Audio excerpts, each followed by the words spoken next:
मनोज जरांगे पाटील यांनी मंत्री छगन भुजबळ यांच्यावर टीका केली आहे। भुजबळांनी राजीनामा दिला तरी मला घेणं देणं नाही। मराठा ओबीसी समाजात भांडण लावू नका। मराठा ओबीसी समाजात भांडण लावू नका असं जरांगे पाटील यांनी म्हटलंय। छगन भुजबळांचं ओबीसींनी ऐकू नये मनोज जरांगे पाटील यांनी ओबीसी बांधवांना आवाहन केलं आहे।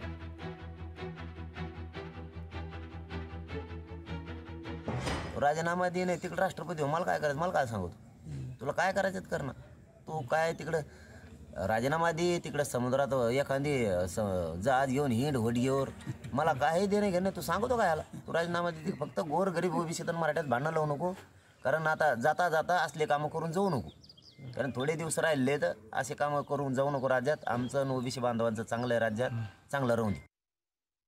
काय तू मंत्री झाला, ओबीसी बांधवांना 12 बलुतेदारांना तू आरक्षण मिळून द्यायला, आता इकडून तिकडून ते धंदे करते, तर त्याला असं सांग की करू नका, म्हणजे मारे उपाशी लेकरं त्यांची लेकरं नको मोठे होऊन देऊ। हे याचलंय ओबीसी बांधवांनी हे समजून घेणं गरजेचं आहे। राजकारणी याच्या राजकारणासाठी हे डाव साधितोय, याचं ऐकू नका, हे वाद निर्माण करण्याचा प्रयत्न करतोय, याच्याकडे ध्यान देऊ नका। आणखीन तरी ओबीसी बांधवांना शहाणं व्हा।